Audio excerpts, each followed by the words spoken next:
5 kilometers per second. That's a kill vehicle closing on its target. Missile guidance fuses 3 seekers with one rule about when things collide. Line of sight stops rotating, impact is coming. Here's the real problem.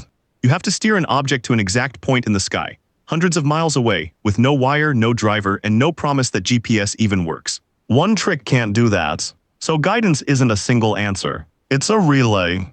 Each phase of the flight hands off to a different navigation method, because the tool that gets you close can't be the tool that lands the hit. Start with the backbone. Before the missile trusts any outside signal, it tracks itself. Inside the nose sits a small navigation unit built from 3 kinds of sensors. Accelerometers measure how hard the missile is pushed in each direction. Gyroscopes measure how it's turning. Magnetometers read its heading against Earth's magnetic field. Together, they measure position, orientation, and velocity, all from inside a sealed box. Here's why that matters.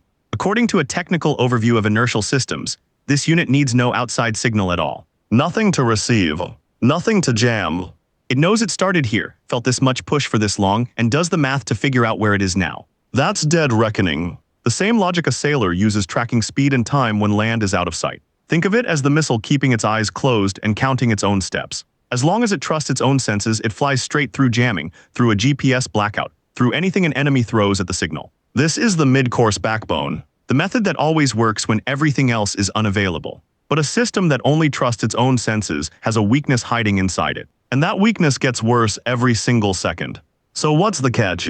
Dead reckoning never measures where you are. It only measures change, then adds it up.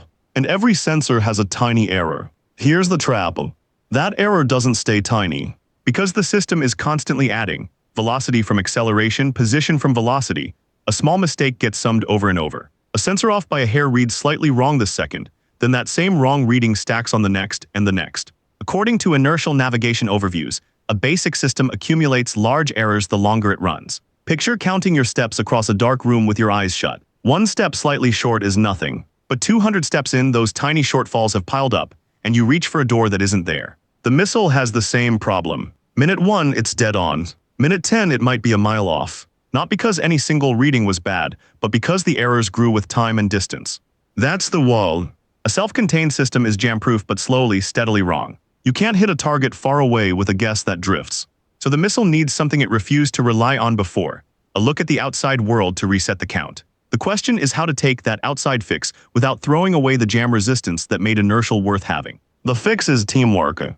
Modern missiles carry a GPS receiver right alongside the inertial unit, and then they refuse to fully trust either one. Here's the clever part. GPS is accurate but easy to block. Inertial is unblockable but drifts, so the missile runs both at once through a piece of math that weighs them against each other. According to inertial navigation overviews, that math is a Kalman filter, and it computes in-flight corrections to the navigation solution. When GPS is strong, the filter leans on it to reset the drift. When GPS gets weak or jammed, the filter leans back on inertial and keeps flying.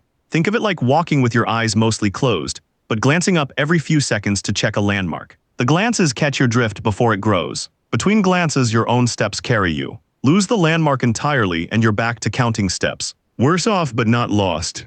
The result beats either sensor alone. The missile gets GPS-level accuracy while the signal holds, and it degrades gracefully instead of collapsing when the signal drops. That's the mid-course fix. A solution engineers have fielded across guided missiles today. But here's the honest trade-off. If GPS stays denied for the whole flight, the drift creeps back in, and accuracy fades the longer it runs without a fix. Which means even a great mid-course fix leaves the missile arriving close. But not close enough. Something has to take over for the final seconds.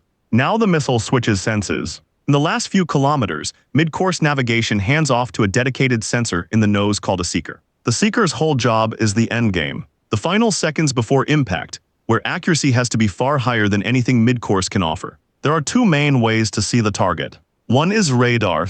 The missile can carry its own transmitter, painting the target with a signal and reading the echo that bounces back. That's an active radar seeker, self-sufficient in the final approach. The other is heat. Every target that flies runs hot. An engine, a warhead pushing through air. An infrared seeker homes in on that heat, no signal broadcast at all. Here's the sharpening trick. Newer seekers see heat in 2 different infrared colors at once. Comparing the 2 lets the missile tell the shape of a real target's heat from the flat glow of a flare or decoy. On the SM-3 Block IB, according to its maker, a 2-color infrared seeker plus upgraded steering helps the kill vehicle search, sort, grab, and track advanced threats. But a seeker only fixes half the problem. It tells the missile where the target is right now, and right now is already stale. Because at these speeds, by the time the missile reaches that spot, the target has moved. Aiming at where something is guarantees a miss. So how does a missile aim at where the target will be? This is the one rule the whole video is built on. And it's beautifully simple. Watch two objects moving toward each other. Ask one question: as they close, does the direction from one to the other change? If that direction keeps swinging, they'll miss. But if the line between them holds a constant bearing while the gap shrinks, same angle, closing range, they are on a collision course. According to the principle of proportional navigation, that's the whole test. Constant line of sight, shrinking distance, impact. So the missile does something almost lazy. It doesn't chase. It doesn't point itself at the target and follow. Instead, it watches the line of sight to the target and steers only to stop that line from rotating. Turn just enough to freeze the angle. That's proportional navigation. Here's why it's genius. Freezing the angle automatically puts the missile ahead of the target. If the target is crossing left, holding the angle forces the missile to lead left, to fly toward the empty spot where the target is headed, not the spot it's leaving. It solves the question of where will it be without ever predicting the future. It just cancels the rotation and the geometry does the rest. You do this yourself catching a ball. You don't calculate where it lands. You move so the ball stays at a fixed angle against the background, and your hand ends up in the right place. Same rule. A tail chase loses to a maneuvering target every time. Lead pursuit. Freezing the line of sight. That is how a missile meets one. Now the hardest version of the problem. What if the target is another missile, screaming in at kilometers per second? You can't outchase it. So defenders don't try to explode near it. They try to hit it dead on. Here's the shift. Older interceptors flew close and burst, spraying fragments. Modern ones aim to physically collide. No warhead, no blast, just a body slamming into the threat. It's called hit to kill, and the energy of the crash does the destroying. The numbers are hard to picture. According to Raytheon, its SM-3 kill vehicle strikes with the force of a 10-ton truck, traveling 600 miles per hour. A feat people describe as hitting a bullet with a bullet. THAAD, another system, carries no explosive at all. According to a technical guide, it destroys its target purely through the kinetic energy of a direct high-speed collision, and it works both inside and outside the atmosphere. Why go this route? Because if the incoming warhead carries something you never want to scatter, a near miss that cracks it open is a disaster. A direct kinetic hit crushes it. That's the payoff of no explosive.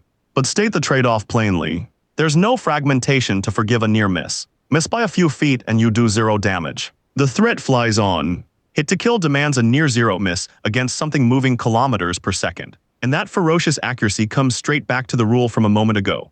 Freeze the line of sight and let the geometry carry two objects into the same point in space. Now watch the whole chain click together. The missile leaves the rail on its inertial backbone, counting its own motion, immune to jamming but slowly drifting. GPS and a Kalman filter ride along, resetting that drift mid-course so it arrives close. In the final kilometers, the seeker takes over. Radar echo or two-color heat, and locks onto the real target through the decoys. Then proportional navigation closes the deal. Freeze the line of sight, fly to where the target will be and collide. And here's the unifying idea. That one collision rule, constant bearing, closing range, is the same math whether the seeker sees by radar or by heat, whether it's a plane or an interceptor. 3 seekers, 1 rule. It's why a missile can hit a missile. Defenders then stack these systems in layers across ranges and altitudes. So if one interceptor misses at high altitude, another gets its shot lower down. Here's the one idea to keep. A guided missile never really aims at its target. It aims at a rotation and works to cancel it. Every layer from the sealed inertial box to the kill vehicle exists to answer one geometric question. Is the line of sight holding still? When it is, two objects share a future point in space. That's the same instinct in your hands when you catch a ball, or judge whether two cars will meet at a crossing. Freeze the angle and physics does the aiming for you. So that's the machine. 3 seekers, 1 collision rule, and a missile that can hit a missile at 5 kilometers per second. The rule is elegant, but it has a soft spot. A decoy that mimics the real target's heat and motion can fool the seeker in the split second that matters. Telling the warhead from the decoy is the next frontier.